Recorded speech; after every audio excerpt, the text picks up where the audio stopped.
Welcome back to Inside the Box. I'm your host, Joanna Lee, and we are in the fourth episode of our International Women's Day series. Today's guest is a wonderful violinist who also happens to be the Edmonton Symphony Orchestra's assistant concertmaster since 2008. She is also the founding member of the Polyphony String Quartet. I'm happy to present the amazing Virginie Gagné. Welcome, Virginie. Bienvenue. It is so great to have you here. Thank you, Joanna. Nice to see you. Nice to see you too. So, I wanted to hear more about your origin story, and let's start from the beginning, from where you started and where you are today. Well, I am from Montreal, so I was born and raised there. I started violin at 3.5 years old with a teacher, amazing teacher for kids. She had several kids at a time. I don't know how she did it, but it worked really well. And then I entered the Montreal Conservatory, and then after finishing that, I went to the States, to Houston, to do a Master of Music at Rice University, which was an amazing school. And then post studies, I started to look for a work, and I played for 1 year with the Honolulu Symphony, and then I entered the Edmonton Symphony after that. Oh, wow, amazing. What was it like to be part of the Honolulu Symphony, and how was your experience in comparison to the Edmonton Symphony Orchestra? Well, it was really exciting to move there for sure, being a Canadian with the beautiful weather, amazing country, really. I mean, it's part of the US, of course, but it kind of feels like you're way far in the middle of the Pacific. And musically, it was actually a really excellent orchestra, very professional. It taught me how to work, the real deal, to have to learn new programs every week. But all of that was in a very interesting cultural setup with the beach not too far. And so it was really a great time for me, but it was only a 1 year position. So Mhm. after that I left. Wow, it must be wonderful to live in Hawaii. I mean, that's one of my favorite spots, especially Honolulu. Yeah, I wish I would go back for vacation or Yeah, maybe after we all get our vaccinations, you can, go back and have a nice break. yeah, in the future eventually. For sure. For sure. Let's hope that's going to happen soon. Mhm. So, based on your success, how does one successfully prepare for an audition? Well, auditions they're tough. I've prepared for so many auditions, and I haven't win them all for sure. But I think from my point of view, it's all about discipline work, really getting into the music in a deep level. Um, yeah, it doesn't come in a few weeks. You kind of need Mhm. months, and hopefully you can take some time off work or studies to just really focus on that, because it's hard to do when you're already busy. um, so how it worked for me, when it worked, it's really kind of magical. You go to the audition and you're really well prepared, and on top of that you feel great that day and you play at your best. So it takes a lot of kind of puzzle pieces to work. But I've tried different techniques, and I think playing perfectly in tune and rhythm, the basics, and then on top of that trying to be in the music as much as you can, because it's hard to play those little excerpts without the context. So you really kind of need to practice with the orchestra recording and stuff like that to know what's going on around your little part. Absolutely. And that must be quite strenuous to just continuously learn new parts and always be on the go just to get that done.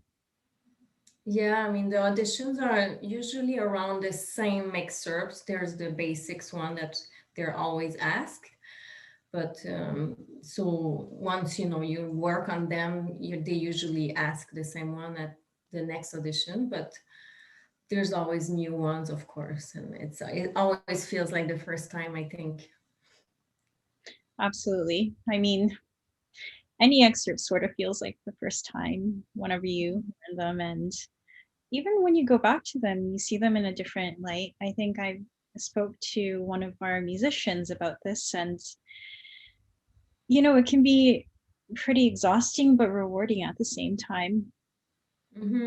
Yeah, I mean, it's always evolving because we're evolving. So when we play things, we see them differently. And also, if you've played it a year ago, it's too far away. You need to work again on it.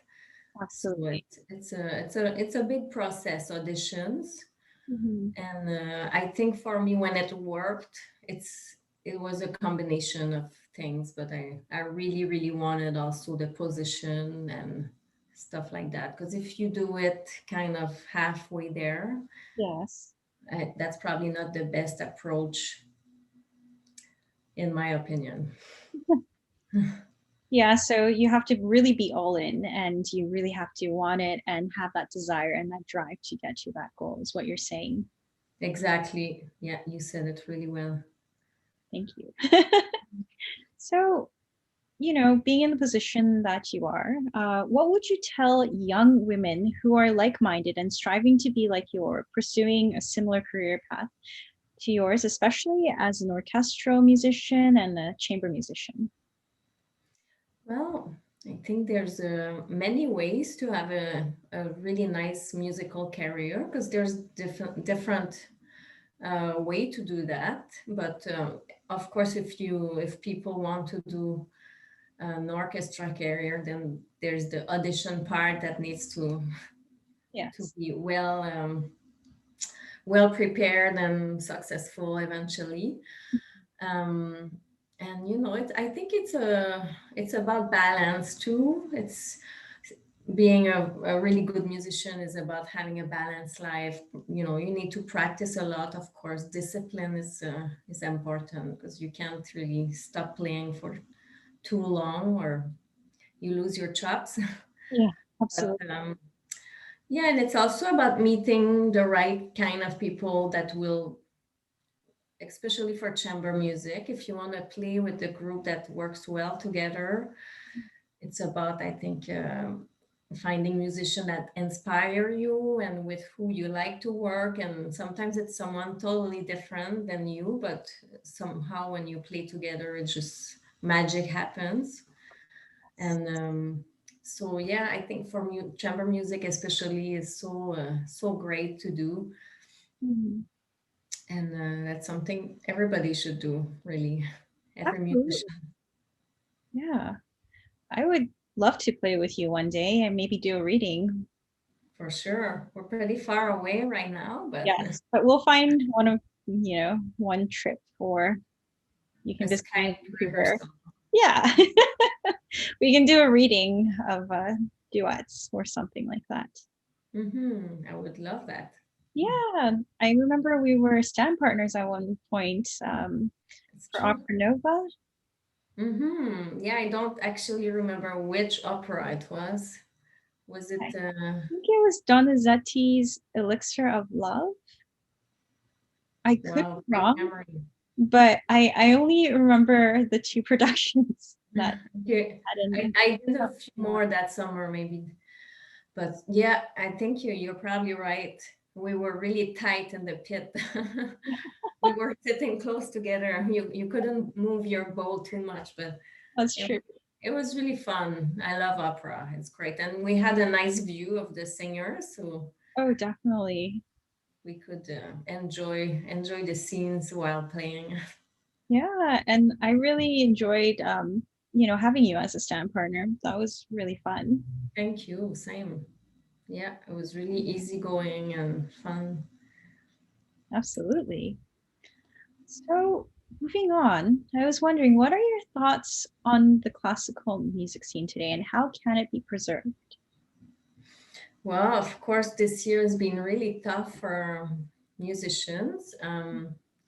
But despite that, I think it's going pretty well, and in a sense that I think the lack of concerts this year made people realize how much they like it, they enjoy the live concerts, and Mhm. I'm hopeful that things will go back to normal eventually, and actually work really well. Have good attendance and lots of attention. So I think classical music is more and more popular. In my opinion, we see like younger generation introduce concerts. There's different also presentation, sometimes shorter concerts or programmation that attracts different people or younger generation. Just a better mix of people in the audience, from what I saw in the last few years. So I'm really hopeful. I think things are going great. Yeah. I think there's lots of interest, and yeah, I hope things will eventually go back and bloom from there. Yeah, that would be really nice if we can, even have more audience members come in, because the pandemic really stopped everything and productions weren't really going on. So I think having a live concert would be more of an appealing. Definitely. I miss going to the concerts as much as I miss playing them, but Absolutely. it's we're all crossing our fingers. Yes, yes. Let's But hope for a yeah. better future for musicians and for Mm. live concerts in general, right? Yeah, it's been really tough on artists for sure. And when the pandemic started, I remember I was going to play to the Junos, and I drove to Saskatoon from Edmonton, and Yeah. in the morning of the rehearsal, I was practicing in my hotel room, and I get a phone call like everything is canceled. I think it was March 11. Oh So no. it was pretty devastating because it was an opportunity that I was really excited about. I was going to play a string quartet written by a composer that was nominated, and so Wow. like a modern piece. And yeah, we had worked on it already, personal work only, but so it was yeah, it was a really big disappointment, but Yeah, that would have been wonderful, and but still, at least they invited you. That's the highlight. yeah, I was really honored. Yeah, it's one of Canadians' biggest honors, I think, to just be invited to play for the Junos. So yeah, Hmm. in Yeah. that sort of sense, I think you made it. Mm, thank you. So speaking of your proudest accomplishments, what are they for you? Good question. If we think in the music side of my life, of course, I would say probably winning the audition in Edmonton Symphony, because that's been, the main focus of my career. Mhm. Um, but also as a woman, I think having my kids and my family is like a huge accomplishment. I really wanted to be a mom since I was a young kid. Mhm. So having my two healthy, beautiful children growing with me, it's a huge accomplishment as well. So it's the balance of the two. But Absolutely. the orchestra career is something I'm really proud of. It's very difficult to get a position. So Mhm. I was so happy when it happened. So mhm. Yeah, that's amazing. And how old are your kids right now? My youngest is turning 3 next week. He's turning 3 on Easter Sunday. And Yeah. my oldest is 5.5. So he's gonna go to grade 1 in September. So he's a pretty big boy. He can count to 100. He can, we do maths. He's really like, I think he's really smart. Like he's a good parent. But he does like to mathematics already, and he's good in almost 3 languages, Oh, mostly wow. French, but he speaks English and Cantonese pretty well. So, I'm really proud of seeing my kids do well and they're happy. And, it's Absolutely. messy. Life is messy, but it's Yeah, but fun. it can be rewarding sometimes too, right? Pardon? Pardon? It can be rewarding sometimes. Oh, yeah, it is. Oh, absolutely. That's really wonderful. Thank you for sharing that. During the pandemic, what projects are you currently working on? Well, the pandemic happened at a time where I actually wanted to take a little pause from music. So I've done some chamber music. I've done a recording recently with a string quartet with some good friends of mine. It's available online. It was a movement of the Schubert Death and the Maiden. Oh That yeah, was I seen that one. That was really great, actually. Thank you. Yeah, I really like the video work that was done by the cellist. Was really like well done. She did, nice views, and she's a musician too, so she could really time well the movement of the camera. So that's one of the thing I did, but I actually took a lot of time to be with my family, and I did a lot of online courses that are not related to music at all. So it was a bit of a different direction for me this year. Absolutely. That's amazing. That's very brave and courageous of you to actually take that step and do things outside of a musician's lifestyle. That speaks volumes. Well, yeah, I think I needed I needed just to focus on other things or see if I was good at other things, because I was really focused on like only on violin for as long as I can remember, basically, but mostly the last 15 years being an orchestra full time member. So Mhm. it's been really nice because actually I was pretty successful doing other things, science courses, and this year. Yeah, And so it showed me that I have other talents, maybe, or an interest, and that can all balance well together. absolutely. So, can you tell me more about how you balance life as a mother, musician, and a student, especially as a woman and someone with a family? Um, yeah, it's always a challenge, especially the orchestra job with Mhm. the family. I think is something very, very challenging. All the evening concerts, the weekends that are usually, halfway eaten up by the orchestra rehearsal and stuff. So finding a balance and that is not always easy for sure, but you just have to sometimes be okay being a little less prepared for your concert and spending more time with your family, and other time being okay, like sacrificing I don't know how to say it, Yeah. canceling something with your family just in order to practice. Yes. So, and also finding time for friends and relationships other than, Mhm. so, it's about really trying to see what works for one person. Mhm. But for me so far it's been working out because I also have an amazing partner that's amazing dad and really like hardworking with the family. So Yeah. thanks to him, things balance out. So you were saying as a mother, it's really important to, and a musician, it's really important to have a really great partner that's understanding and to find that balance between all the interpersonal relationships that you have as well as your professional career, right? Oh yeah. I mean, I didn't know how hard it would be before having kids, but Yes.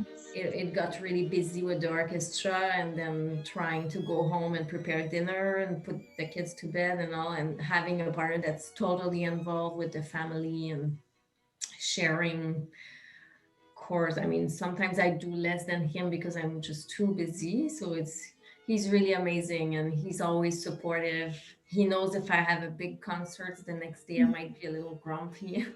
Now he knows why, because I'm like just stressed, and a big solo the next day. I might be a little irritable, but Yes.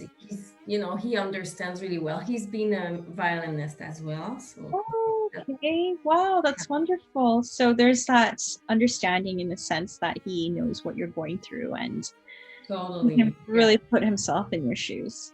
Yeah, he doesn't do it as a career Yeah. anymore, but he's totally being trained classically, and so yeah, it was really great for that to meet someone who has the understanding of the musician's life. Absolutely. And just out of curiosity, how did you two meet? Well, we met in Montreal because I'm from there, and when I have time off, sometimes I go back and I go see my family and friends.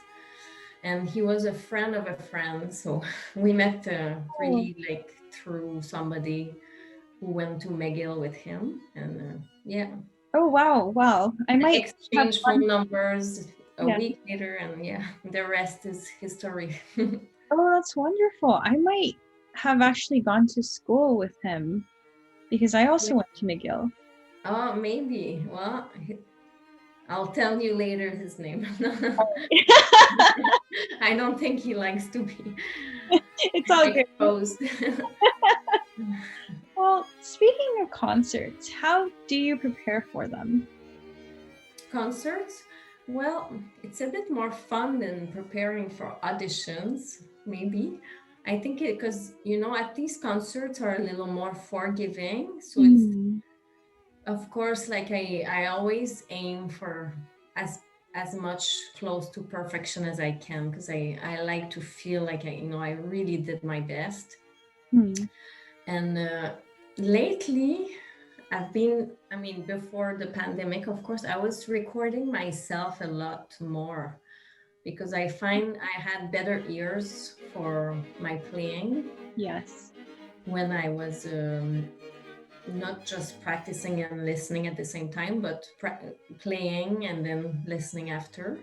So Mhm. I think it really helped me hear differently and hear things that I actually thought I did not good, but I enjoyed. The other things I thought I did really well, and I was like, oh no, like I need to change that. It made me maybe more picky in a way, Yeah. and I started to record a lot, and then oh no, I'm not.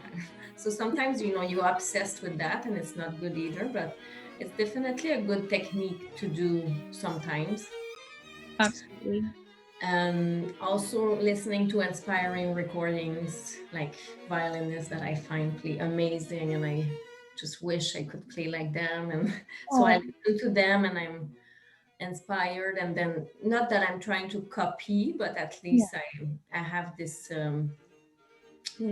I heard the piece a way that was really touching to me, and I use that in my practice. Sometimes, Mm, you can, of course, oh, like this phrasing I like here, so I would like to try it as well. I think there's nothing wrong with a little bit of inspiration from others. So those are some of the tricks, and always keeping a good, kind of brushing the teeth of the technique. I heard the mm, teacher say that once, like, your scales and a little etude, a little Bach, here and there, and mm. just to make sure you keep the technique really well maintained. Absolutely. That's really important, especially that because that's your foundation and you really want to have that down before you make more of a musical approach Mm-hmm, at the for end. sure. Yeah. Thank you for sharing that. It is really difficult to actually find your absolute favorite violinist. And I was wondering if you had a few or if there was one in particular that stood out. Wow. Yeah, I mean, there's many amazing violinists for sure. We're really lucky with our instrument. Mm. Um, I have to say I'm really bad with names, and lately I haven't listened as much as I would like to music. I'm a fan of Janine Jensen. Oh, Uh, yes. I really love her playing. It always feels like, almost like she's improvising, and it's really like energetic and touching, and she's totally involved in her playing. Mhm. So I would say her, just the name I'm thinking of right now, but I'm sure I could name a ton of others. Absolutely. Well, thank you for sharing that, Virginie. I was also wondering, can you tell me about your recent projects? Well, I mean, other than the string quartet video recording I did during the pandemic, Mhm. I participated in a few string quartet projects with my own string quartet, the Polyphony string quartet. That was more last year. We played, where did we play? We played actually with a Tanya Tagak composition Oh, during an ESO concert. There was kind of a chamber music intermission. It mhm. was really amazing piece, like totally different technique with First Nation sounding effects, and really great. We had a lot of fun doing that, and we also played Beethoven and Haydn in a noon hour concert in Mm. Edmonton. I participated a few times in the Common Festival in Edmonton. Oh, okay. Nice. That's also festival that includes a lot of modern music, a lot Mhm. of different styles, and it's very outgoing and approachable. Kathy McIntosh is in charge of that festival. I mean, it wasn't happening last summer, unfortunately. And now I also did a recital of women's composer, so it's really a team, and I was really excited about that because it made me discover many amazing women composer that I didn't know of. Oh, So some people were even asking me like, how are you gonna program a full concert of only women composer, because we're used to only see a little piece here and there, and it was pretty easy. I had lots of choice to pick from, yes. and I was really happy with my. I was trying to keep it short, but I was really happy with my program and the diversity I was able to provide. Absolutely. Did one of these concerts happen to be with Sarah Ho? Oh yeah, it was a violin piano recital with Uh-huh. Sarah, who I forgot to mention. Yeah, it was a duet. Totally, she was like 50% involved, just as much as me. And we played twice. We played in Montreal and Edmonton. So Oh, I'm wow. happy to bring her to my hometown. And we played in Absolutely. a beautiful cathedral downtown Montreal, like amazing, huge. Um, that was pretty well attended as well. And we played just before the pandemic started Oh, on wow. the Women's Day on March 8th, 2020. Was it? Yeah, 2020. So we were lucky to be able to play just before everything shut off. Absolutely. And in order to have these concerts, were you sponsored or did you apply to grants? Yeah, I did apply. We were supported by the Edmonton Arts Council for that project. So we were really happy, and it feels great to have the support of a foundation to do projects that are really inspiring for us. So I've been I've been trying to find projects that keep me really um, excited about my career, and having I like to do a bit of creative stuff. So it was really nice. Absolutely. Thank you for sharing that. Do you mind sharing to the audience how one would successfully apply to grants? um, well, I in the last few years I did apply for a few different grants, and I was lucky almost every time. So I think it's about finding a project that really speaks to you, because if Mhm. you're like motivated about your project, it feels easier to convince someone else that the project is worth being receiving a grant for. So that's a good starting point, having something that really you want to do. And of course it takes time, so usually during the summer break I had a little time off, and I would take a full week or two. It really takes time to write it well, present it well, have a good, here again my husband helped me a lot with that. He's good at putting together, and I write everything and then he would put it together so it looked really professional. So I have to say it's teamwork, That's finding someone that can help you where you need it. So yeah, I was lucky enough to find.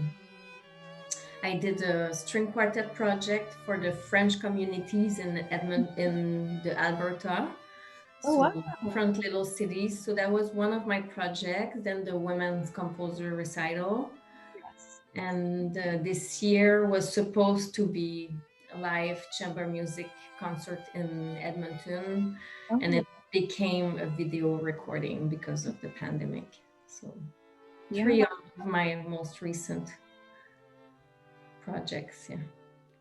Wow. Well, thank you for sharing all that. It's really important though that, one as an artist would share their projects, even if it's just doing a video stream or um, putting a YouTube video up. So I really appreciate that you were able to do that. And yeah, if you want to tell the audience where to find these recordings, I'll definitely put the link below. Sounds good. Yeah, I'll share that. Great. So, my final question to you is, how would you celebrate International Women's Day? Mm. Wow. There's many ways to celebrate Women's Day. I think what you do is one great way, finding a project that um, embrace other women's work, or show the work of a woman that we really appreciate. Um, so yeah, honor the work of women who work really hard or do some art stuff, and that we really appreciate and we want to share. Because of course sometimes it's still not quite visible as much as we'd like. Also just connect with important women in your life, girlfriends, your mom, your sisters, and and with men too. Of course, they're part of the celebration. um, yeah, those are some of the ways that, I think for me, organizing the recital with women composer was a way for me to celebrate last year. This year, I didn't think of something as creative, but it's a good. I'm happy you're doing something. Thank Well, you. you're part of it. So thank you for, coming on the show. It was an absolute pleasure to have you here today, Virginie. So thank you very much for coming on the show. Thank you, Joanna. It was really nice to speak with you. Thank you.